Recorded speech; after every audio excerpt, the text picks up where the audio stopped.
Alright, so as you can see here, we're going to get started on building these handy dandy little wood crates that are here, these wooden pallets I should say, that you can use in any of the tabletop wargaming games. We'll bring in another faction here for those of you who play War Machine so that you can kind of get an idea of what the size is in comparison to the models.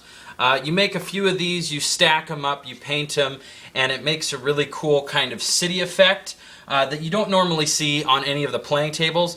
It's just a little small project, and I thought I'd show it to you guys because it just makes it awesome. Simple enough. I mean, that's why you're watching the video right now, is because you looked at it and you thought, oh, that's kind of cool.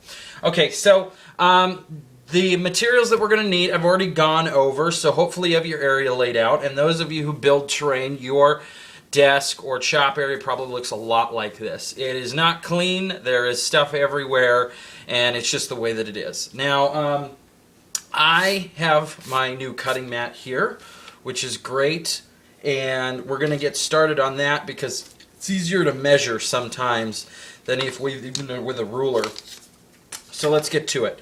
I've got a couple of these little sticks here, really simple. And I'm going to pull those aside. You can pick those up at any of the major stores that have craft departments. And what we're going to start with is 1.5 inches. Now I'm going to go ahead and just use my pencil and cut 1.5 inches here and mark it out here. 1.5 inches, 3 inches, 4.5 inches. Well, this one's kind of bent. So here we go. When you're first making your snip on this thing after you've got the 1.5 inch marks there, this whole wood pallet is just made of 1.5 inch little slits.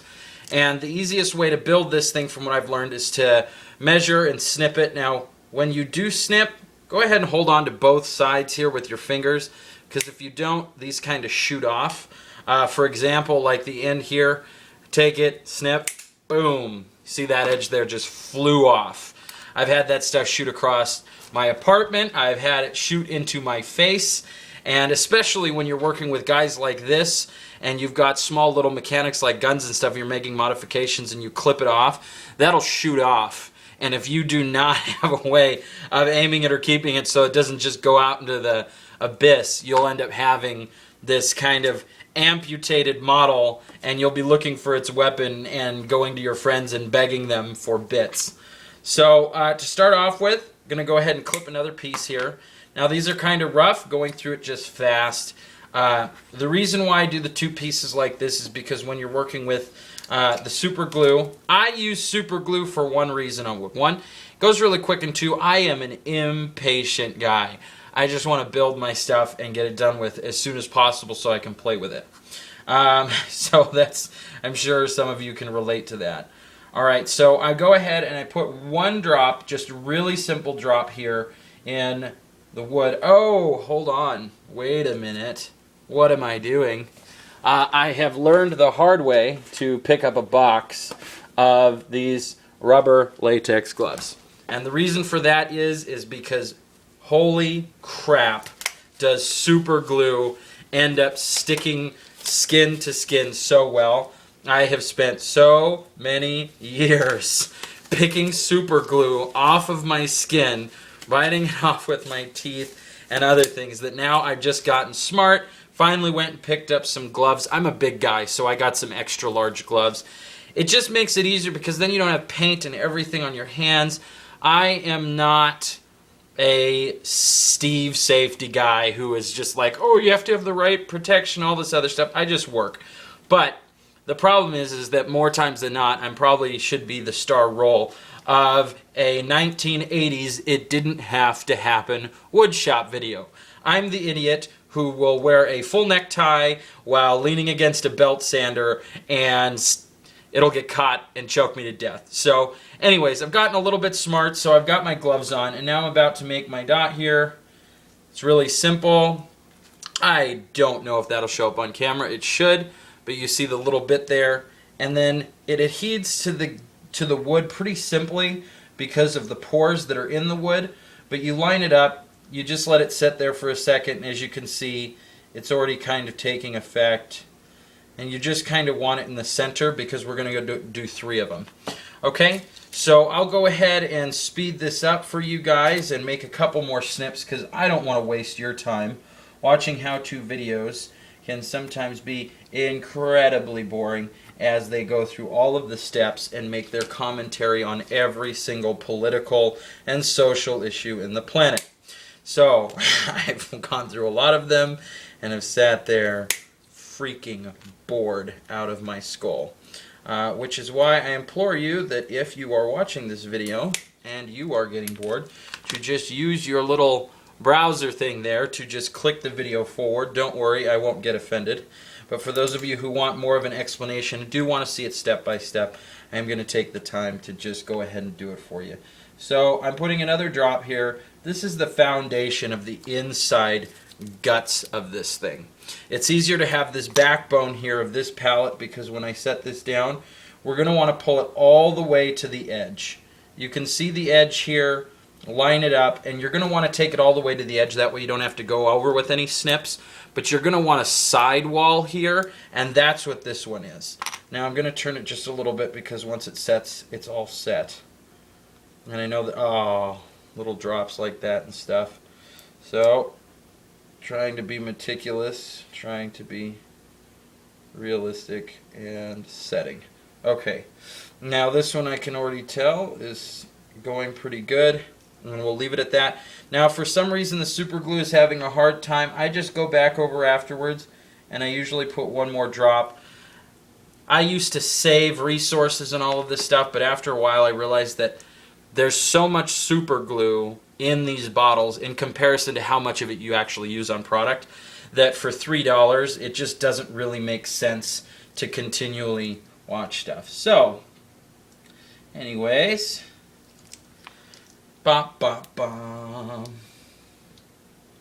alright, so that right there is the inside. You can sort of see for yourself the three brackets that are here. I find that they're easier to place when you don't try and stand them up on the mat. When you just glue them to a backbone like that, it's real easy because we're just going to go ahead and put, when this dries like this, we're just going to trim and put a row of 5 of these other 1.5-inch pieces. So there will be 2 here, and then on the top here we'll just do 5. Glue them in and it'll be set. They'll go on just like this one. You can see here, if I wanted to, I could place that like that just on the top, and there would be another, well, you get it. You guys aren't idiots. You see how that goes together. So as you're working with that, you're just going to make all of these strips are 1.5 inches. It's really simple, and then when we're done and that one's all glued and set up, what we're going to do is we're going to take one of our cups, right, and we're going to get some, we're going to put some water in it, which I will do. I should have done beforehand.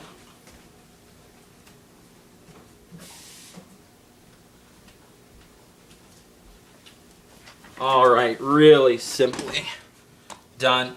Just a little bit of water here, and then we're going to find a really light brown paint. Now, most of you are going to be upset when I show you what I use, but a lot of times on terrain and things like that, I don't want to go through my incredibly expensive bottles of different Citadels or Privateer. So what I do is I go to like Walmart or stuff and other places, and I get some of these like craft paints or folk art stuff, as you can see here, and I just go ahead and I take a bit and I just drop it. Now, there's the whole cup here. I'm not doing that whole thing. I'm just going to take a scrap whatever, and where is it? Man, for my first video, this is ridiculous. I didn't have anything laid out. Alright, well the paper's here for a reason, so I'm going to just drop a little bit here over to the side, and I'm going to take one of my brushes. This is what we call a crap brush. It's what you use for painting. There are nicer, finer brushes like this that you use for models, but for a lot of stuff you use what I call a crap brush.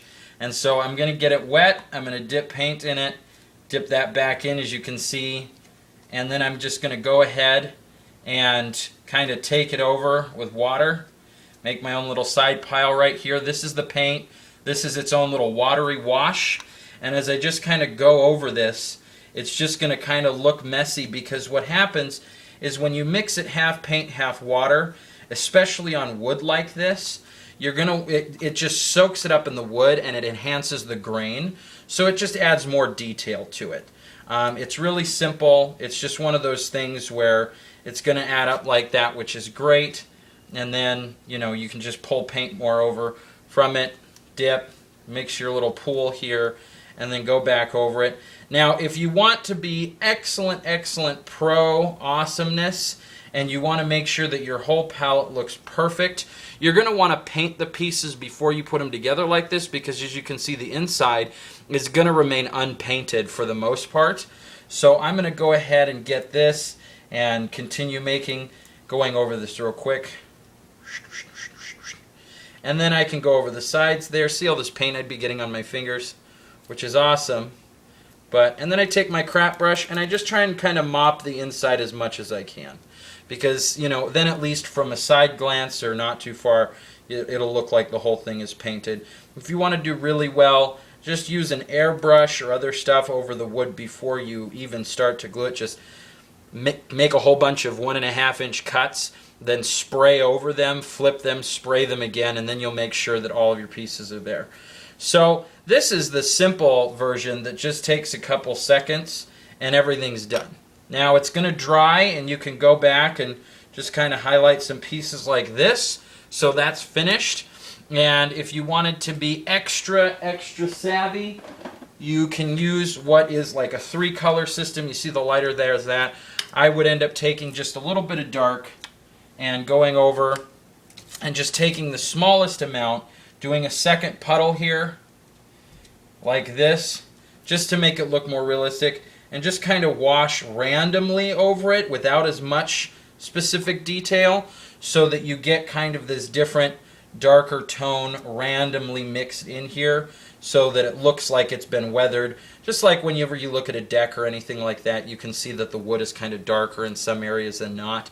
Again, the inside would stay lighter unless you paint it beforehand, but this is just an easy video for you guys. And I'm not doing a whole lot of detail because I don't want to take up more of your time. But in the end, what you end up having is a pretty simple wood palette. Now, today I'm not showing you how to pro paint this. Otherwise, I'd do totally different work. Today I'm just showing you how to build it and give you an idea of how it soaks in the grain. Because then when you're playing on the field and you bring your guys in and they're by it, it looks like a wood pallet that's there. You can make several of them and set them out individually, stack them, or even get in here with your hot glue gun or your super glue, and you can, whoops, stuck to my finger, and you can just glue them together to make a solid, stable stack, and it's really simple like that. So you start out with the innards like this and put it together, really simple, and that's how you do it. 5 across. It's a total of 13 strips of 1.5 inch, and that's how you do it. So I hope you enjoyed that. I hope it was specific enough. I am here.